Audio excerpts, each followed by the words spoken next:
No, you're good. You're good. All right. We are live right now, and I think I'm pulling up the wrong camera once again. So bear with me. Bear with me. Bear with me. Oh my goodness. Okay, this is the right one. Brian's fixing some stuff. Like we alluded to on the air and on our previous stream, this is the after party here on Sports Talk, Talk 104 and 93 WKCT. We had a little brief switch up here. We originally had the Bowling Green Purples basketball team coming in. Coach C.G. Sherrill and some players had something happen at practice, so they're not going to make it in tonight. But hey, after party lives on. We got me, Brian. You know us. And we got our man Steve over here. Steve, why don't you tell everybody who you are and introduce yourself a little bit. Sure. My name is Stephen Ball. I'm a senior at Western Kentucky. I'm a broadcasting major with a minor in sports management. Big sports guy. I've always been passionate about sports my whole life. And I'm interning here at, WDNS, WKCT, Talk Radio. So, yeah, no, I'm happy to be here, just hanging out with the guys. Okay. What do you like about this so far? I've been enjoying the opportunity to not only learn, but get the opportunity to speak on air and just get a better idea of what goes on behind the scenes from a technological standpoint. And I've been really impressed with how the guys have been able to, or certain talk shows where you think you'd kind of talk your way into a corner, but they find their way to just maneuver around it and keep the conversation going. So that's definitely been something I've been impressed by. Good deal. Now, when you enter your broadcasting over at Western your freshman year, what do you kind of gravitating more towards? Is it a radio side? Is it a TV side like myself, or are you kind of just a jack of all trades with that? I mean, I'm interested in everything, honestly. I am fascinated more by radio. It is, with podcasting and like social media nowadays, it is an interesting industry. I would say probably like commentary and sports journalism is like my top peak, but radio's right there too. But I would say, I mean, dream scenarios just be Chris Collinsworth without the Patrick Mahomes. Here's the guy. Oh my gosh. But regardless, I would love to. I'd be honored to commentate anywhere from high school sports, but obviously, like I think NFL is probably my like top dream scenario. Okay. Now wait a minute. Cole likes the Reds, but I mean, I don't know. Are you big on Collinsworth or no? I'm indifferent. He works for my network, so I'm not going to say anything negative. Okay. Okay. All right. Okay. That's a good point. Good point. Yeah. Good point. He's good, but just every once in a while, it's like, But Super Bowl, he did good though. Yeah. Super Bowl, he did good. He did good. Yeah, I thought he did a good job of just analyzing the game as a whole. I think he said multiple times before the game, he was like, the Patriots are here. You've got a shot, but Drake May has to perform at a very high level. That's the X factor in this game. And if he doesn't, they're going to get ran all over. And you saw what happened. Yeah. They got ran all over. Yeah. Well, did you feel like it was youth against experience? I mean, Seattle's got a relatively young team as well. I think it was more just... I think New England's still a year in their rebuild. I mean, I think they got here a little too early, which it's the Super Bowl. It's a win and you're a champion scenario, so anything can happen. But at the same time, I mean, their offensive line was clearly a weakness. Will Campbell was injured. He's getting clowned a lot on social media, which, that's always going to happen to the losing team of the Super Bowl. Absolutely. But I definitely think, Drake May's 23. I'm 23 years old. I could not imagine being in California on the Super Bowl stage. And that Seattle defense is no joke. So while I do think it was very reminiscent of Sam Darnold's playoff debut, as funny as that is, full circle moment, where it was just like, obviously he's under duress. Obviously the offensive line's not doing him any favors, but at some point, take some shots. You got to start throwing the ball. I feel like he got scared and complacent. And in the Super Bowl, you're here. You might as well take some shots, even if it's, not the smartest pass. After that first half, start slinging the rock. That was my takeaway. Well, but McDonald really exposed his youth because he threw something at him that he's never seen before. Yeah. And that's why he was the way he was. Yeah, I listened to a lot of Colin Cowherd and Rich Eisen are probably my biggest two sports commentators I listen to, or sports, analyst in the radio or sports show industry, and something that they brought up that really made a lot of sense to me was you really notice that veteran presence, like a guy like Matthew Stafford. He's coming to the line and he's reading the defense, he's checking, he's audibling plays, and that's from a Sean McVay play call. He's seen it all, though. He's Drake, a veteran. He's seen it all. He's seen it all. Drake May's going up to the line and he's doing what is called, which is not necessarily a bad thing. It's just a lack of experience. He is still extremely young. It's his second year in the NFL, and it's a New England team that got better clearly, but they were 4-13 the year prior. So I mean, Seattle, you've got a bunch of players all in their prime, and Sam Darnold, it brings up an interesting point of Sam Darnold's clearly not a Josh Allen or a Patrick Mahomes, Joe Burrow type, but he is good enough, and when you put an all-star cast around him, it raises the question, even with Jalen Hurts last year, who's very controversial in how good he is in the quarterback rankings. Is the NFL starting to steer more towards decent quarterback all-star cast as opposed to superhero quarterback that's very pricey and decent cast around him? That is a good point. Yeah. And, those guys don't like to be labeled game manager. Yeah, but I wouldn't care. I mean, you win the Super Bowl, it really don't matter. I don't think Trent Dilfer cares.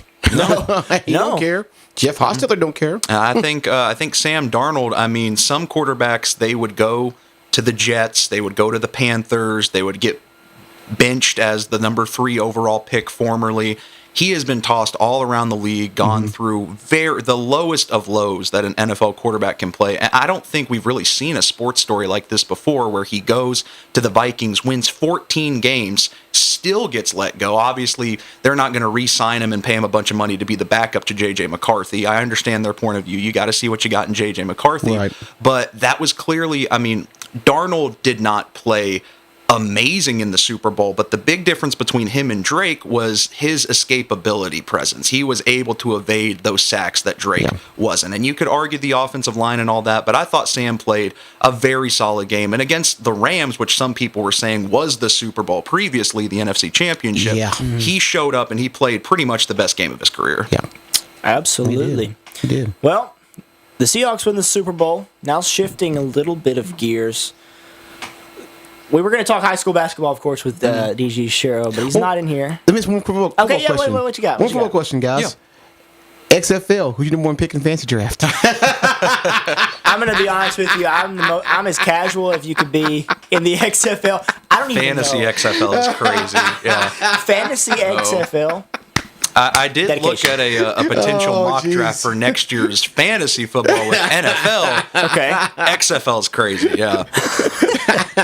I would love to get into it, but no, it's revolving door. You can't. You can't do that. It's just like if we had like the fantasy G League in the NBA, like it's just not gonna. Not good. So, what do you know? I know you go to Western. Yeah. Are you from the area? I am about 40 minutes out. White House, Tennessee is where I grew up most of my life. All right. So I've always, a lot of my friends graduated. I went to community college my first 2 years after graduating high school. So I went to Vol State Community College, which probably 20-ish minutes from where I lived. Right. And then I transferred here my junior year. But whenever I did graduate high school, a lot of people I went to high school with went to WKU. So I've heard a lot about it. I had visited here. I went to my first, quote unquote, frat party here or some random New Year's. And then I came up here. But I've been a topper, pretty much since the day I transferred. I love the team. I love the atmosphere. I love the culture. Big Red, I think, is extremely iconic. So I keep up with the sports. I can't say I know the players down to the details and the stats. NFL, and I've definitely gotten more casual with NBA now, but NFL and college sports is definitely where I really strive in terms of knowledge, I guess. Yeah, their All-Star game is this weekend, which is USA versus the world. But what's your thoughts about basketball team? Toppers? Yeah. Yeah, I think, I just keep thinking back to whenever we made the actual March Madness tournament. I think it was my first semester at West, or my second semester if it was in the spring. I think about how they were up 7 points, I think, to Marquette, the 2 seed. That was Tyler Kolek, I'm pretty sure, who absolutely torched us in the second half. Sure did. I just hope we can get back there. I know whenever you're in a smaller conference, it really comes down to you have to win your conference tournament. That's one of the bigger stories right now. Is it University Miami, Ohio? Yes, is that who it is? Yes. Undefeated right now, Undefeated. and there's a big debate going on. If they lose their conference championship, but they've won every other game, do they get a bid? Does the Maction get 2 teams in? And I think that's very interesting. But in terms of the toppers right now, we're 13-11 with the boys, aren't we? That's right. So about middle of the pack, 6-7 conference record to go along with the memes, and then the ladies, not having too hot of a season, but. I've seen some of their plays this year. We definitely have an athletic team, definitely a fast team, and that can be dangerous come tournament time. I think we were the 3 seed in Conference USA whenever we made it a few years back, so anything's possible. I think WKU hates relationships. They're putting a ball game on Valentine's night at 7 p.m. That's the Super Bowl next year, too. Thank you, Western. It's thank you. 100 miles of hate for the men's game. Yes, thank you, Western, for just, man. You're putting our significant others in a bad spot. Golly. The point you bring up, though, about you have to win your conference tournament, I think that does apply to pretty much every smaller conference. Yeah. Unless you've got Group a team of 5, where you're like, this year in Conference USA, this Liberty team that I was there for that game against the men's, it was one of their best games, even though they lost. That's a team that you have to stick out. Yeah. And they do. And I think the Miami, Ohio, they stick out. And I think they should make it regardless. Yeah. I mean, when else is a team like that going to make it outside of a conference tournament? Well, what's their quad 1 ranking, and how many quad 1 wins they have? I mean, I think it's probably very minimal. I think it is too. It is very minimal. So they're playing with really a thin line, pretty much. Either win or the possibility they may take a TCU team who's beaten some ranked teams, but has had some really bad losses over a team like Miami of Ohio. And I think that is what grinds my gears. Absolutely. When the SEC, and I'm not going to get on soapbox here, when the SEC gets 10, 11, 12 teams, and about over half of them get beat out first round, but they're just in because they've played each other, I don't know. Yeah. That's something that needs to be fixed. But then we get into the transfer portal, and there's so much more that has to get fixed in college athletics, so that's just very minimal. I just think college basketball is the one spot that is perfect for this kind of situation, because it's obviously the college football playoff has been a massive controversy. You got the Notre Dame rule for the new college football playoff that they change every single offseason, it feels like.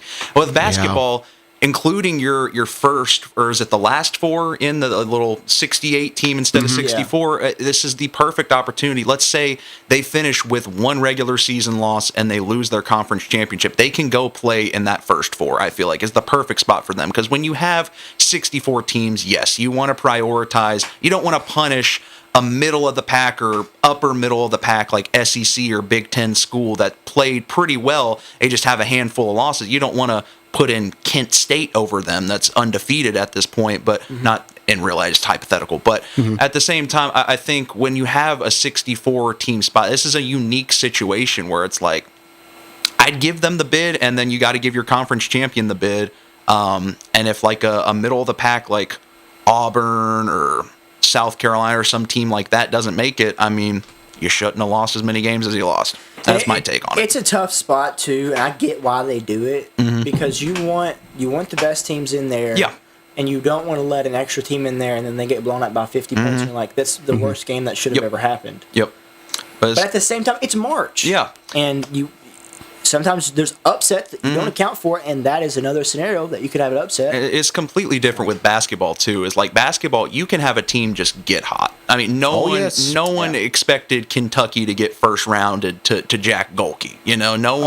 No one expected, but he gets hot. The team gets hot, and then you get flustered. I mean, basketball is a very mental game. Not that football isn't, but football, when you have an Alabama against a Maction school, there's a clear size, skill, weight, strength differential whenever it comes to that. Whereas basketball, it's guys shooting balls in a hoop. Not saying there isn't an advantage with the higher up conferences, but it is a little bit different. Well, especially with the transfer portal now and NIL, I mean, we had San Diego State and Florida Atlantic get to the Final Four a couple years back. Crazy. So, I mean, it's crazy.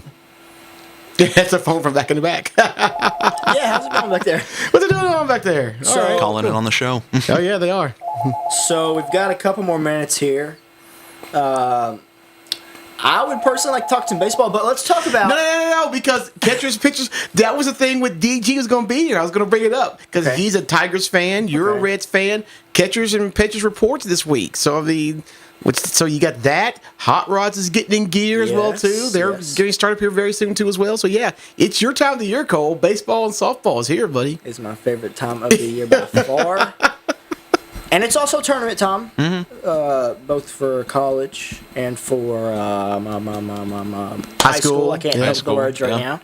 now. NBA playoffs aren't too far away. It's like April. Absolutely. Yeah. No. Now, I guess let's talk about the All-Star Weekend coming up here for NBA. Okay. What are some storylines standing out to you, if there's any? Obviously, you got the new format.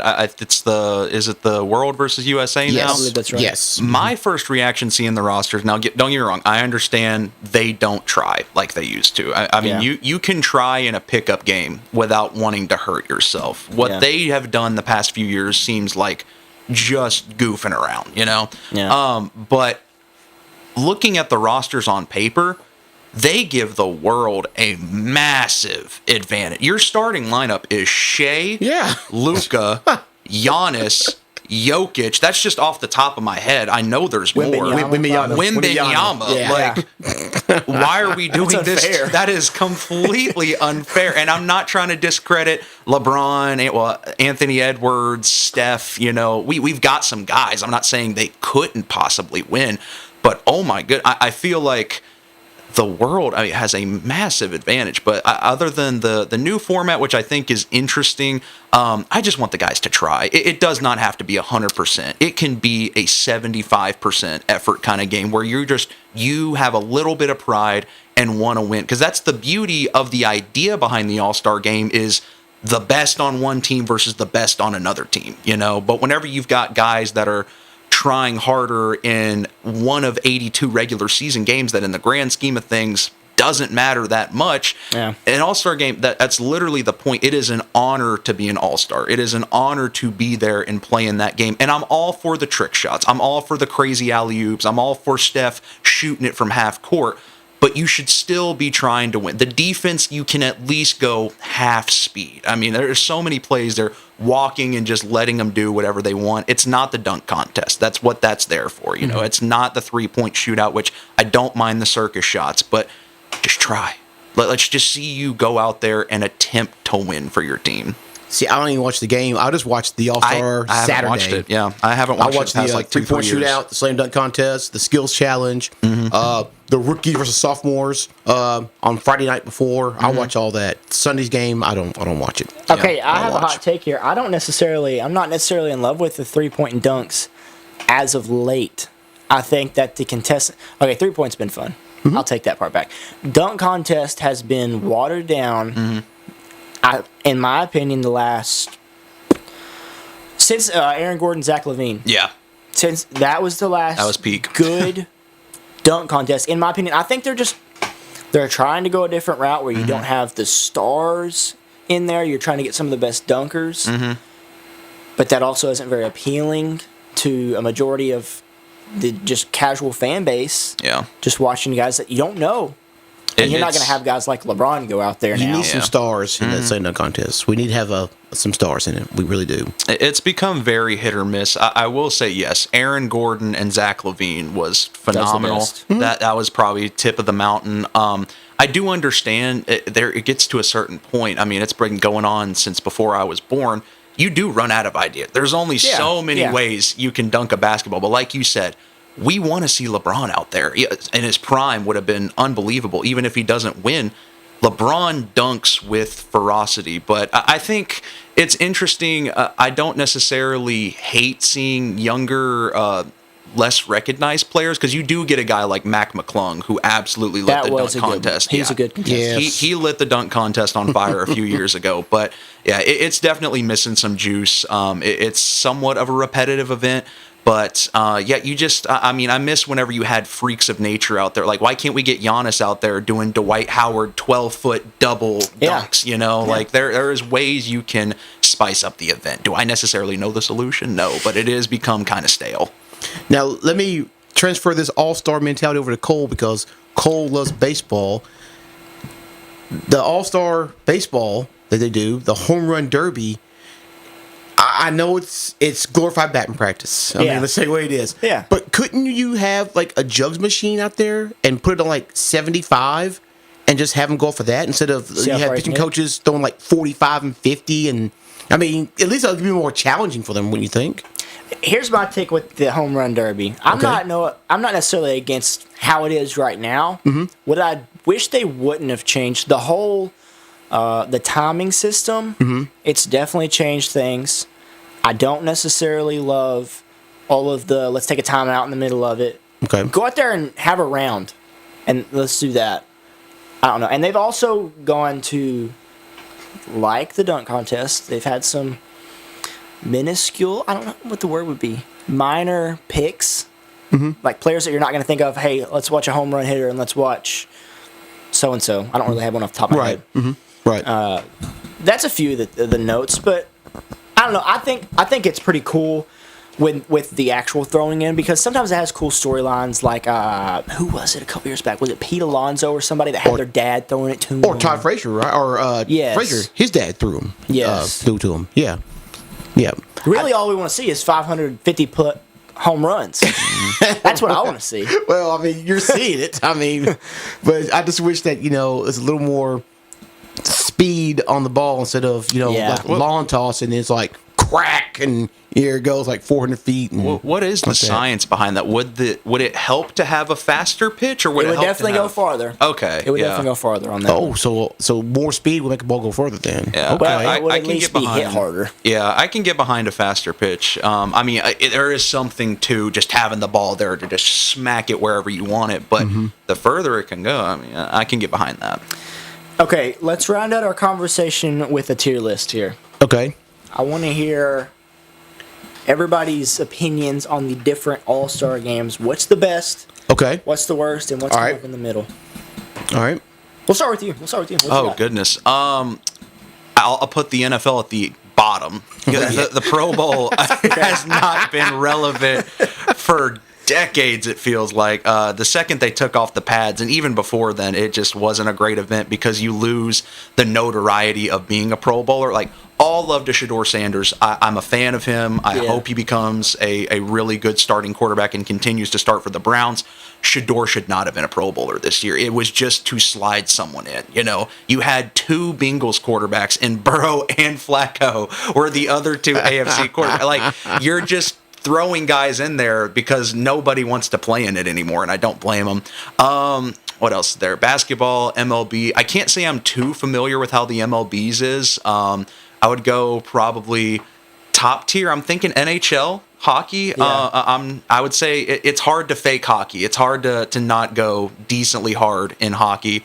And then, am I forgetting anything? Soccer. I'm not super tuned in on soccer. I think that's the main four. Yeah, I'd probably go hockey, basketball, baseball, football, but I'm unfamiliar with baseball, so. Okay. Hockey is definitely the one. Yeah. When Nashville hosted the All-Star game or weekend, you had the hardest shot, the fastest shot, goalie wars, speed skating, and then the skills challenge with puck handling too as well. That was the skills challenge was by far better than anybody else's.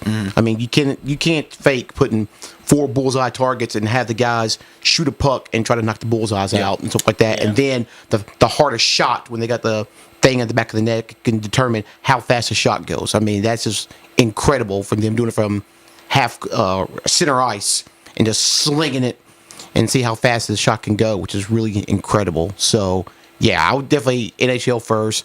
I'll put MLB second because at least the All-Star game at MLB, they do play with some heart. Yeah. They do. Yeah. They do play with heart. I mean, they do. I mean, thank God. I mean, it doesn't mean anything anymore, does it? Right? They took that part away, right? They took that part away. Thank God. They took it away. It was unfair. It was unfair. The American League was dominating at that time, so just let them play it out. So yeah, MLB, then NBA, and then definitely NFL is the worst. Although their skill competition is not bad, but not bad. the game is just not good at all. So. All right, for my list, I'm not very up to tune on NHL. I can't ever say that I've actually ever watched the NHL All-Star game. Mm-hmm. So for that reason, it's going to go in 2 for me because I know the 2 below it are definitely below it. And the one above it, I don't know. I'm going to put MLB at 1. Okay. Maybe it's because of my bias with the sport, but I think, like you said, they're actually out there playing. Yeah. It would be hard to not play baseball in a baseball because you have to throw it hard enough to get it over the plate. Yep. You have to throw it to first to get it out. You have to hit a home run to hit a home run. So all of that makes sense to me. And you do see some top pitcher, top hitter matchups You do in see these some All-Star good games, stuff. Yeah. which You do see is some good great stuff. to see. So I do like the MLB All-Star game. Right. Even They like do play your the hardest. even like your men's t-ball league is entertaining. absolutely. You go out there and you try to win as opposed to NFL Pro Bowl is just in the gutter for me at this point. That's definitely the lowest of the low for me. Flag football is not what the National Football League is. No. They're trying stuff. I give it to them. They're trying to make it watchable. It's very hard. And I get why they don't want to play in it. You don't want to get hurt. Yeah. You don't want to get hurt in an extra game after you've just played 17 weeks. Yeah, and I don't mind their mini games. Honestly, I don't want to see dodgeball. I mean, it feels like we're just trying stuff. Yeah. I will ask, is the NHL All Star is the USA versus Canada? Is that like Olympic or is that the All Star? No, that's Olympic. Okay, now because I remember that was a huge deal, and that was a really good. they've showing. got now it's by regions: the West, the North, the East, and the South. Okay. And it's 4 on 4, and then of course they'll alternate players in and out and stuff like that, and then 2 winners will meet again in the finals, which is really good, and they play for $1 million. So at least they're playing hard too as well, like MLB, NBA not so much defense, and of course the NFL's not playing very hard. I think one last critique I have about All-Star games, and this goes across all of sports, or all of them, maybe not NHL. Like I said, I'm not very up to speed on that. The fan voting can get out of hand. Yes, it can. In my opinion, you've got your bigger cities getting way more guys in because they've got more people populated in these areas. I think, personally, it should go by stats for every single league. I think that's how it should be. I think that you should have the best of the best that year in the All-Star game because then it puts, like you're saying, it means something to be an All-Star with Shadur. With stats, he's never there. Yeah. With stats, Snoop Huntley is never there. He had like a negative touchdown to interception ratio, which he's playing for the Browns. With There's only so fan much you voting, can do. But he's yeah. probably there. Yeah. Yes. Without fan voting, the best is there. Yes. And without the Super Bowl, so you probably take out quote unquote best, but Yeah, and I don't remember who it was, but I think they did a NBA All-Star fan voting one year, and was it Taco Fall or someone was getting a Taco Falls, yes. It was I think an it's him. It was Taco Falls, yes. absurd amount of votes, which I love. I thought it was hilarious, Yes. but yeah, It's great. That is to your great. point though. yeah. It is great. Before we get off here, we got to ask Cole. I'm sure you looked at the schedule. What games you going to this year for Cincinnati? I'm actually looking right now about going to opening day. That is in the works. If I could be at all 162, I'd be at all 162. Who they but got opening day? And it's a day game or a night It's a game? very. I think it's like midday. Okay. Kinda regular Workman opening day special then. It's All right. the Red Sox. So a What? very good game. It's Garrett Crochet was just named the starter for Boston, and it's probably gonna be Hunter Green for the Reds. They pulled Opening Boston on day. opening day? Yeah. Red versus red. Wow. Opening day is always sold out. It's pretty much the only sold out game of the year in Cincinnati, and this year it's got even more meaning because it's Boston. I don't know when the last time they were there has been. Yeah, personally, I want to be there. It's on a Thursday, so if you're watching this at work, working that one out maybe. I don't know, but yeah, opening days. There's no environment like it, especially in Cincinnati. Let's get Cole mad here real quick. How does it feel boy. how does it feel that Cincinnati is not the first day of the baseball season, first game of the season like it used to be? They play overseas games now as the first game of the season. I'm not too mad about that. At Really? least they're staying Okay. at home. If they switch it up where they've always opened at home. Okay. If they switch that up when they go away, then we got some problems. Okay. All right. So I'm Okay. very much so a casual MLB fan now. I somewhat keep up with it. I was born in Texas. I lived there till I was like 4 years old, so I associate myself with the Texas Rangers just Okay. because Nashville or Tennessee doesn't really have a team other than the minor leagues. How good are the Texas Rangers? Do you expect them to be any decent? And where are the Reds at? Because all I know is the Dodgers are good and have Shohei. That's It really doesn't matter once you know that. Yeah, that's pretty much all you got to know. That's pretty. He's the one. I mean, the Rangers won the World Series, 2 years ago? Yeah, he needs to meet Michael Compton. He'll get him up to speed on baseball. Got you. Yeah. I'm going to say the Reds are going to win the World Series, but I would say that every year, so Yeah. it's not true. But Well, the Blue Jays and Dodgers are favored again. So Got you. let's put it like that, pretty much. Got So- you. Okay. So, yeah, All Blue Jays right. add some pieces, and Dodgers are still Dodgers. So, well, another great episode of the After Party. Had some changes, but Yep. another great episode of the After yeah. Party. Next week, the Russell Panthers will be scheduled for the after party. So, we'll have them on, and as well as Monroe County boys and girls on the regular show next Wednesday night. So it'll be a fun night, and Coach Clifton promised he's going to bring the squad. So a lot of Lady Falcons will be here next Wednesday night. So it's going to be a ready for it. packed house. I'm ready for it. All right, thanks for joining us. Yeah, Thanks thank you for having me. everybody joining us online. As always, we want to thank all of our sponsors.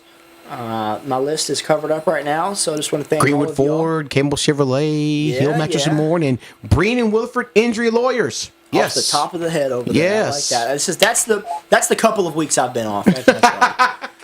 But yeah, thanks for watching online, and make sure you tune in next week right here on Sports Talk on Talk 104.93 WKCT.